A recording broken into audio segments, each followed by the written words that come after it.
Bonjour à tous mes petits ours, on se retrouve aujourd'hui pour cette nouvelle émission à la découverte du Beaujolais, comme vous avez vu dans le titre. Nous allons aujourd'hui à la rencontre de Franck au domaine Tavian à Cercier, route des Crues. Comme vous pouvez le voir, nous sommes au cœur du Beaujolais avec toutes ces vignes. Je vous en dis pas plus, je vous souhaite un bon visionnage, une bonne vidéo, c'est parti!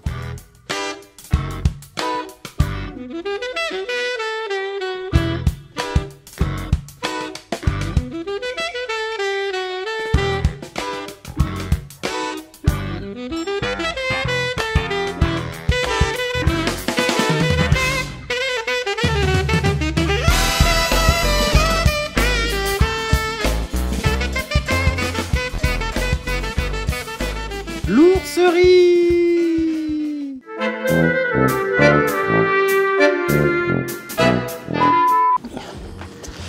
Salut Bonjour. Franck, comment vas-tu? Ça va et toi? Joli temps comme ça après les vendanges impeccables. Et les vendanges chemin passé là en 2023? Très bien passé. Belle année, tu penses? Nous on a de la chance en Beaujolais, ouais, on fait des jolis vins. Alors le terrible c'était pour les vendangeurs je pense. Nous aussi quand on travaille avec eux forcément puisqu'on y est. Avec la chaleur là? La chaleur. Tu m'étonnes. Terrible, terrible, terrible, terrible. Hein. 40 degrés pratiquement les après-midi quoi. Donc du coup ça fait depuis combien d'années que tu es viticulteur? Donc je suis installé depuis novembre 1994.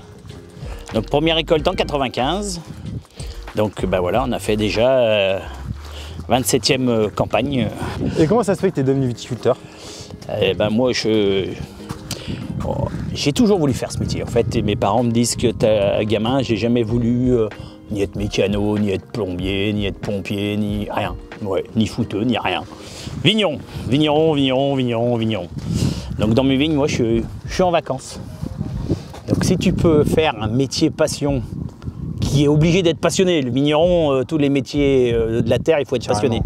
Mais si en plus c'est réellement ta passion, moi je l'ai choisi, je m'éclate quoi. C'est pas souvent qu'on entend, quand c'est son métier et qu'on pense que c'est les vacances et que tu kiffes autant, c'est vrai que c'est pas. Ah oui, oui. Ça arrive pas souvent. Le métier même de vigneron, l'essence même, c'est-à-dire de faire pousser des raisins, pousser une matière première, transformer cette matière première en un produit fini, le vin, le mettre en bouteille, le commercialiser, parce que voilà, on fait tout ça, et aller au bout avec tous les partages que le vin va représenter, les valeurs, la convivialité, l'amitié, l'échange, la famille. Enfin, c'est jouissif. Et combien d'hectares tu as toi ici au niveau de ton domaine? Donc aujourd'hui on travaille 8 hectares, un tout petit peu plus de 8 hectares. On a eu travaillé plus. D'accord. Puisqu'on était en métayage. Quand je me suis installé, j'étais en métayage jusqu'en 2017. Et on était sur Saint-Lager, là on est sur la commune de Cercier. Et aujourd'hui on est pour la moitié en propriété et la moitié en fermage, donc en location. Ok. On a la chance d'avoir 4 crus et les 3 couleurs, donc Beaujolais blanc, rouge, rosé. D'accord. Et 4 crus, donc Régnier, Brouilly, Morgon, Côte de Brouilly. Ok, d'accord. Les 4 crus les plus méridionaux de la zone des crus.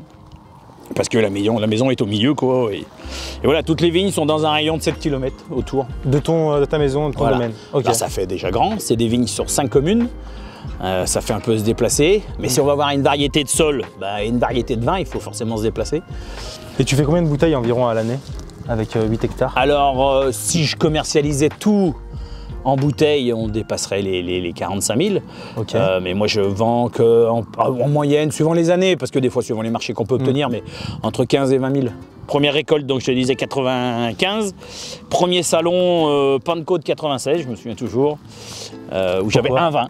Mais parce que c'était mon premier salon, le premier moment, le premier vin que j'ai sorti. Et le premier endroit où j'ai été au contact des clients. Oui, voilà, tu poses ta première bouteille. Bon, très vite, tu te rends compte que tu mets une bouteille, et les gens disent, il y a quoi d'autre? Mais il y a tout là, il y a l'essence même de ma vie. Ce que tu as produit. Et, oui, et bon, du coup tu reviens, tu te dis, il va falloir qu'on diversifie la production. Ouais. Et si je te dis en général, le métier de viticulteur, par exemple soit dans le Beaujolais ou même tout en France, tu penses que ça va perdurer ou qu'on va en perdre? On en perd forcément, c'est comme ça l'image de l'agriculture. Il y a de moins en moins d'exploitation. Je lisais hier des chiffres. On était dans les années 70, 1 200 000 exploitations, je crois. Et 2018, là, 2019, on est plus de 400 000. C'est divisé par 3 en 50 ans. Et c'est comme ça. Alors, ça me dérange que les gens n'arrivent pas à comprendre. C'est qu'ils veulent avoir une sécurité alimentaire. Je pense qu'en France, aujourd'hui, on a sûrement l'agriculture qui produit de manière la plus propre, la plus suivie, au monde, tout secteur confondu. On peut encore faire mieux sûrement par endroit, oui, mais... c'est sûr, mais... Et les gens achètent un prix, achètent pas une qualité. Et ils ne comprennent pas qu'une tomate qui vient d'Espagne ou du Maroc va valoir moins cher qu'en France. Mais on ne se bat pas avec les mêmes règles, quoi. Rien qu'en termes du coût du salarié, et puis en termes de règles de production. On a, nous, des produits aujourd'hui beaucoup plus doux vis-à-vis de l'environnement, donc du coup plus préventifs. Tu penses que ça peut être une des raisons que perdent des nouveaux viticulteurs? Et oui, parce qu'il n'y a pas de reconnaissance. C'est un métier, tu nourris la France. Alors, vigneron, entre guillemets, on n'est pas un produit de première nécessité, on est d'accord. Ouais, mais on aide tout de même à ce que la bonne bouffe, entre guillemets, française se passe bien. Soit bien accompagné. Mais les gens, ils veulent bien manger, mais ils veulent pas le payer, c'est tout. Et ça, c'est pas possible, quoi. Il va falloir qu'ils y comprennent. Hein. Ils le tourneront. Mais ils vont pleurer que quand ils découvriront des scandales alimentaires qui arriveront d'ailleurs, qui sont sous-jacents, hein, on le sait. Hein. Bah, je te remercie pour cela et on va passer à la dégustation. Donc là, on arrive dans ta cave, c'est ça? On arrive, voilà, comme on dit en Beaujolais, dans un caveau. Dans le caveau. Alors la plupart des gens, ça leur fait drôle, hein, parce que le caveau, c'est pas ici qu'ils l'utilisent. Hein. Ils l'utilisent où? Ah, toi, t'es du Beaujolais, tu sais pas. Voilà. Et ben, les gens, le caveau, ils pensent que tu vas à Boulevard des Allongés. Ah merde. Ah ouais, c'est pas tout à fait la même chose là. Alors qu'en Beaujolais, si tu dis que tu vas au caveau, tout le monde sait où tu vas. Quoi. Tu vas boire un coup, tu vas chez le viticulteur. Ouais. Donc en fait, ici, on est dans l'ancien cuvage de la maison. D'accord. On a encore la marque là, du pressoir qui est à l'extérieur, qui est ici, là, sur la poutre. Ah oui, d'accord, c'est ça. Et il vinifiait ici 2,5 hectares de vigne. Il s'y fait du vin jusqu'en 1978 ici. Alors aujourd'hui, on fait plus de vin ici. Je vinifie à 300 mètres dans le cuvage. D'accord. Mais voilà, j'ai trouvé pour l'histoire marrant de faire le lieu de dégustation des produits qu'on fait dans l'endroit où ils ont été faits. Dans l'ancien cuvage. Un siècle, j'en sais rien, je sais pas, on n'a pas d'histoire de la maison. Donc là, nous sommes partis sur la dégustation. Donc quel vin tu me proposes, Franck? Donc j'ai choisi 3 vins dans la gamme qu'on fait sur le domaine. Le Beaujolais blanc, parce que ça reste un vin encore méconnu. Beaucoup pensent qu'on ne fait pas de blanc en Beaujolais, et alors qu'on fait des très jolis blancs. Et moi j'ai la chance d'avoir des vignes qui ont déjà 35 ans, donc voilà. Ah oui. Et ensuite sur les 2 crus, j'ai choisi 2 crus, voilà, sur tout ce que je fais. J'ai pris le Régnier parce que c'est le dernier des crus du Beaujolais. 1988, la reconnaissance en cru. Et le Côte de Brouilly, bah pourquoi? Parce que je me suis installé avec du Côte de Brouilly. Eh ben on va pouvoir goûter. Beaujolais blanc, 100% chardonnay. Hein. Il n'y a que 2 cépages en Beaujolais, c'est simple. Hein. Gamay, chardonnay. Gamay, chardonnay. Si on plante un autre cépage, c'est pas qu'on n'a pas le droit de faire du raisin, mais il ne s'appellera pas Beaujolais. Pour le moment. T'as un exemple par exemple? Mais non, mais on trouve de la Syrah, on trouve du Viognier, on trouve de la Marsanne, on trouve de la Roussanne, on trouve du Sauvignon gris. Qui est planté en Beaujolais. Qui est planté en Beaujolais sur des petites surfaces, mais qui ne s'appelle pas Beaujolais, qui est soit en vin de France, soit en IGP, voilà.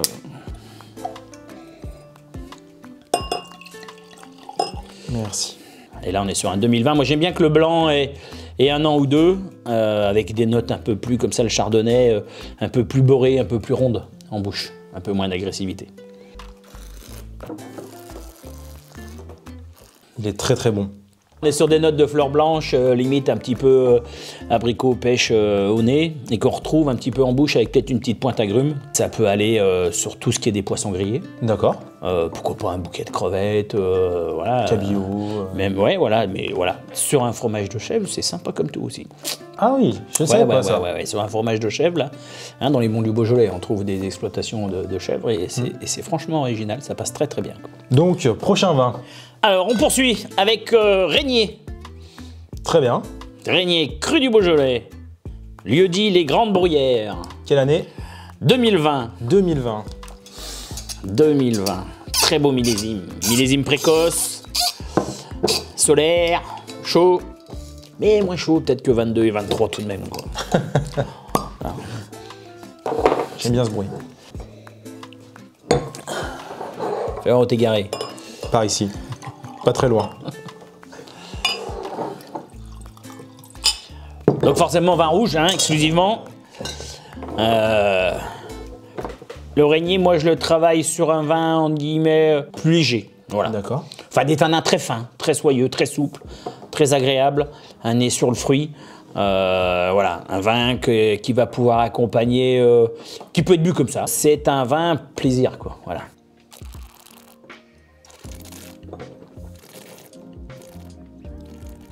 d'un vin du Beaujolais. Hein. C'est pas avec des tanins qui assèchent, pas d'amertume, pas de notes végétales.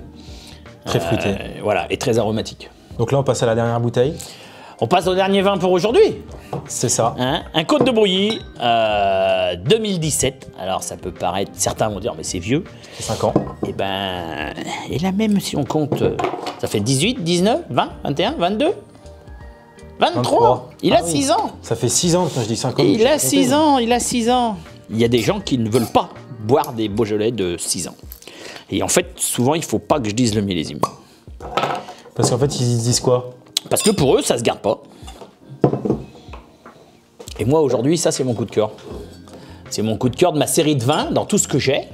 Je trouve que c'est le plus abouti. Voilà, c'est vraiment le top, celui-là. C'est un vin qui commence à très bien aller que depuis une année environ. Donc, j'ai commencé à le commercialiser, moi, fin 2022. Parce qu'avant, c'était séchant. On va encore voir qu'on a une petite pointe de tanin en fin de bouche, mais aujourd'hui, ils se sont bien arrangés. Et on a des notes de fruits noirs. Enfin voilà, 2017, on n'a pas une d'évolution à la couleur, on n'a pas de teinte orangée, on n'a pas de teinte jaune, on est toujours sur du rouge. Enfin voilà, on est sur la pierre bleue du Mont Brouilly, hein, ce qui ressemble à un volcan de loin. Les gens croyaient que c'était un volcan, mais non, c'est une bulle de magma. Si ça a été un volcan, ils pensent que c'était un volcan sous-marin. C'était pas un volcan à l'air. Il n'a jamais éclaté. Ou une bulle de magma qui est restée sous terre, voilà. Qui après, avec le mouvement des plaques, est arrivé à la surface et qui produit la spécificité de cette appellation Côte de Brouilly qui est entourée de l'appellation Brouilly. Donc on a un cru dans un cru. Ah oui, hein, ah oui, et on a un cru à 360 degrés. C'est-à-dire qu'on a des vignes mais à 360 degrés. C'est unique. Il n'y a que ce vin-là, je pense presque au monde, qui est fait comme ça. Donc voilà, c'est vraiment exceptionnel. Et avec une belle homogénéité géologique du terroir. Donc on fait des jolis vins de partout. Alors forcément que côté sud, côté nord, suivant les années, il y aura des côtés qui vont être... Mais ça tourne tout ça en fonction des millésimes, quoi. Et ça, sur une belle viande rouge, mamma mia. Avec une bonne côte de bœuf, là. Très important, côte de bœuf. Ouais. C'est les mêmes initiales que Côte de Brouilly. Ah oui, c'est vrai, j'avais jamais pensé à ça. C2B. Mais voilà, c'est un moyen mémotechnique de se souvenir comment on associe Côte de Brouilly, Côte de bœuf. Pas compliqué. Et là, on a un vin moins facile à boire comme ça. Un peu plus de tanin en fin de bouche. Parce qu'il est moins fruité, il est plus... On a du fruit, mais on a surtout cet aspect un petit peu séchant en fin de bouche. La langue accroche un petit peu. Par contre, avec un repas, alors là, c'est une pépite. C'est une pépite. Maintenant, ce que je te propose, c'est qu'on passe au quiz. Eh ben. C'est parti. Donc là, on va passer sur le quiz. Franck, je vais te faire découvrir ce qu'on va boire. Donc nous sommes sur un whisky japonais. Déjà, on va pas boire mauvais. Ça risque d'être plutôt pas mal. Ah oui, carrément, oui. Comme vous pouvez le voir, voilà, petit whisky japonais, petit. Oui, petite bouteille, mais grand whisky à mon avis. Voilà, grand whisky, petite bouteille. Tac. J'ai prévu les 2 petits shooters. Hop. Hein. Ça va être dommage de boire ça comme ça. Donc, je vais te poser des questions. Si tu réponds mal, c'est toi qui bois le shooter. Si tu réponds bien, c'est moi qui bois. D'accord. Mais je vais te fumer. Tu vas me fumer. Bon. C'est pas sûr parce qu'il y a des questions qui sont plutôt simples. Et c'est un quiz thème général, tout confondu? Il y a thème Beaujolais. Beaujolais. Ah, et... Beaujolais, tu vas me fumer, tu vois. Non, pas sûr. Hein. Et il y a thème, ça reste sur le vin. Ça reste sur le vin. Ah, sur le vin? Ouais, ça reste sur le vin. Ah, cool. Ouais, ça me va mieux. Ça se trouve, je vais faire que boire. Hein, donc, je te sers. J'en ai pas trop non plus, sinon on va tourner de l'aube une. Faut qu'on arrive au bout. On est parti pour la première question. Combien d'hectares couvre l'ensemble du vignoble du Beaujolais à 1000 hectares près? Les quiz, c'est toujours compliqué. Oui, mais tu veux la surface en vigne ou la surface en appellation ou la surface... Le vignoble. Le vignoble. Je sais pas quel chiffre tu as, toi. Mais moi, ce que je vais te donner, c'est juste. On va voir tous les deux, au pire, de toute façon. Aujourd'hui, on doit être à 14 000 hectares en vignes plantées en appellation Beaujolais. Le vignoble doit tourner plutôt autour des 16 000 avec les créments de Bourgogne. Non. Ah bah, garantie sur facture. Là, j'ai pas ce chiffre-là.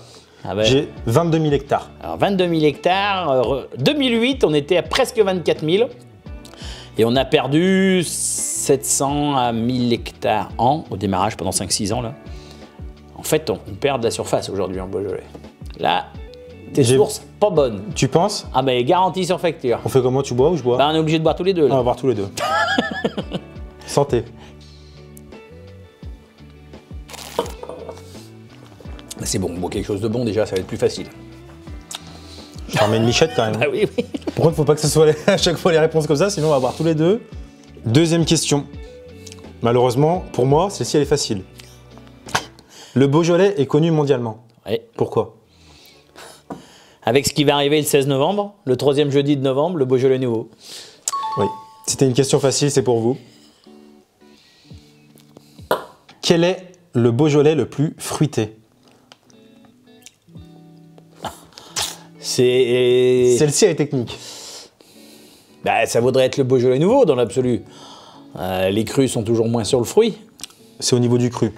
Mais ça serait dans les crus. Quel est le Beaujolais dans les crus? Quel est le cru le plus fruité? Dans les crus. Oh, le piège. Alors moi, je suis chauvin, donc je vais dire le brouillis. Eh bien non. C'est le chirouble. Ah, le chirouble. Alors on dit que c'est le plus féminin, mais ouais, je sais. C'est le plus fruité. Tu veux savoir pourquoi? Ouais, dis voir.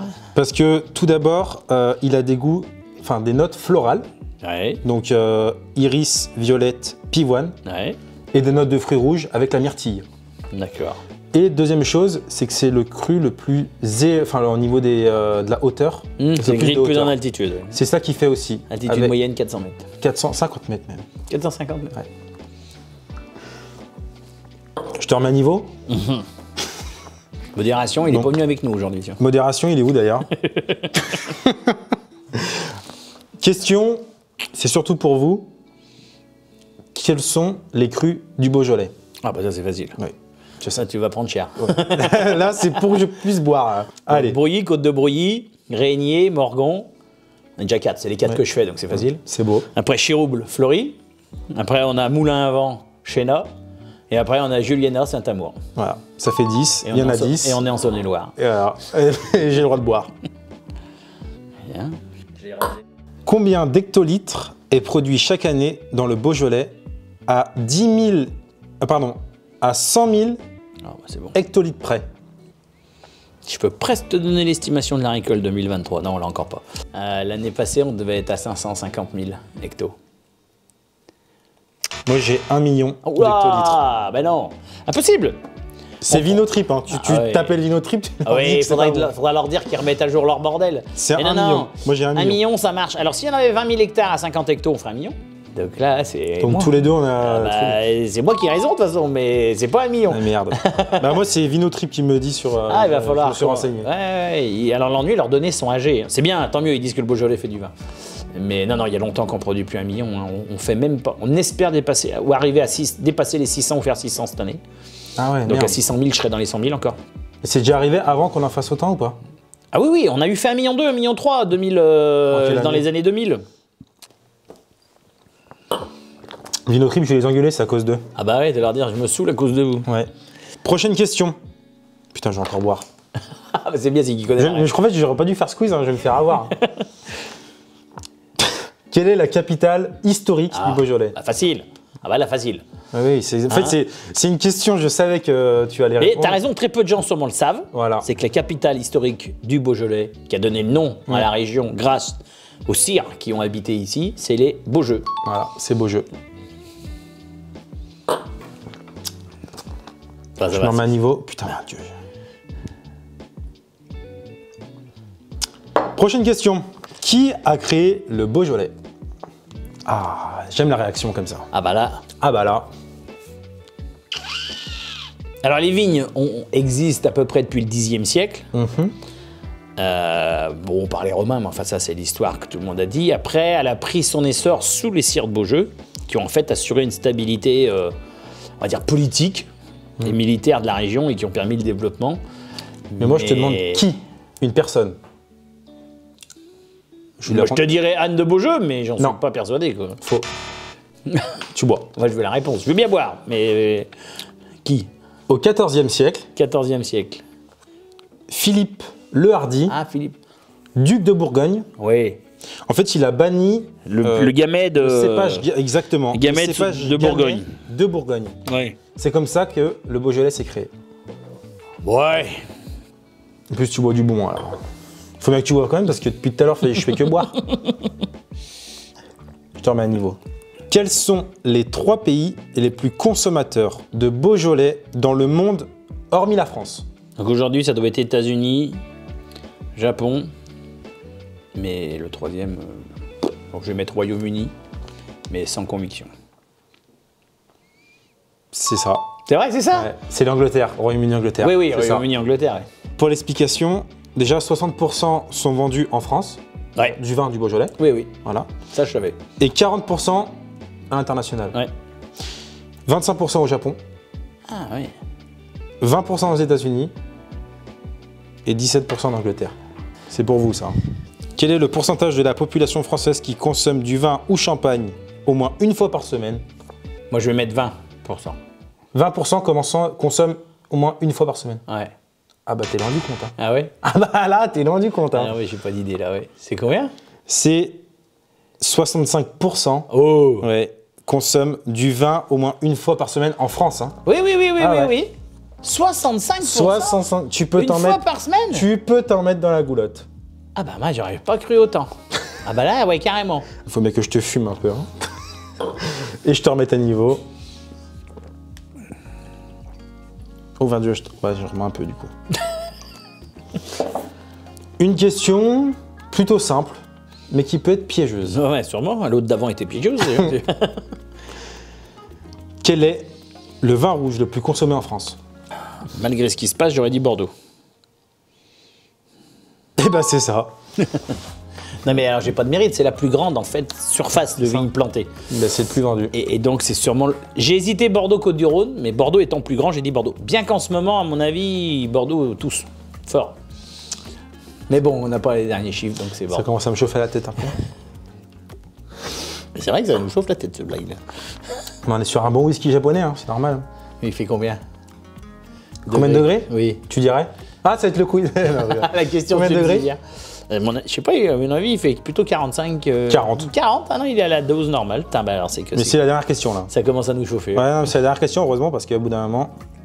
Attends, je vais mettre à Ah oui, on niveau, va quoi. bu la bouteille. Dernière question. Je crois qu'il en a bu plus que moi, Dwayne. Qui est le grand gagnant du concours de sommellerie du monde qui s'est déroulé à Paris en 2023? Ouais, je l'ai su, mais je m'en souviens plus. En plus, j'ai regardé. Oh Oh là là là là là, je me souviens plus. Non, non, non, non. Non, non, je me dis, il faut que je m'en souvienne parce que. Voilà. Eh, Parce qu'il y a cette vidéo, du coup. Ouais, et le Beaujolais. Non, non, bah non, ouais, non, non, mais sans ça, je l'ai regardé parce que c'était. Voilà, voilà, écoutez les gens comment C'est ils parce que dégustent. c'était pas un Français aussi. C'est pas un Français, oui. Mais Est-ce que t'as le pays le Beaujolais était sponsor officiel. C'est vrai? Oui. Non, mais c'est imprononçable, je crois. Non, non. Bon. Il s'appelle Raymond Thompson. Ah si, bah non, tu vois, je me suis. Ah, par contre, tu vas peut-être finir le verre quand même. Bah oui, oui, Ouais. oui, oui, tout de même. On l'apprécie, il est très bon. C'est vrai que on a connu pire quand même. Comme, Eh bah dis donc. On parle d'un piège, son histoire. En fait, on est sur un quiz, mais un piège, oui, c'est effectivement. Et le problème, c'est que moi, j'en ai bu un peu trop, peut-être. Je vais quand même finir. Bah t'es obligé maintenant qu'il est Bah, servi. c'est fini, j'ai plus de questions. T'as peut-être une question pour moi? Alors, est-ce que tu auras une question pour moi pour voir si je réponds mal ou pas?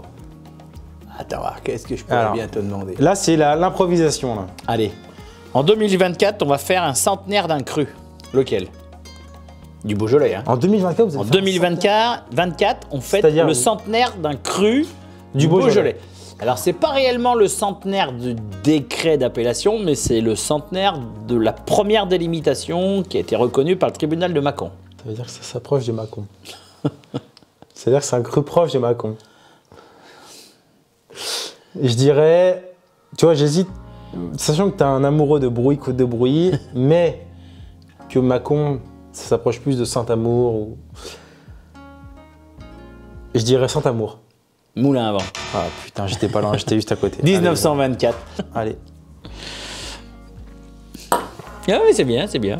Écoute Franck, c'était un sacré quiz, mais là on a fini. C'est la première fois que je trouve que je me fais avoir avec un quiz. Bah, il fallait. D'habitude, c'est moi qui l'ai fait avec Oui, mais- Espace Débrouillé. Mais Ah là, oui. bon. Oui, mais il fallait bien que je t'avoue parce que C'est sinon vrai, j'allais c'est boire vrai, tout c'est seul. vrai, c'est vrai. Oui, non, non, mais c'est bien, c'est bien. Bravo. Pas facile à faire. Écoutez, c'est la fin de la vidéo. N'hésitez pas à mettre un petit pouce bleu s'il vous plaît, un commentaire. Pour les personnes par exemple qui ont des parents viticulteurs ou si vous êtes viticulteur, mettez un commentaire et dites-moi si vous voulez faire une vidéo avec moi. Je vous souhaite à tous une bonne journée ou une bonne soirée, une bonne nuit. À bientôt, c'est ciao.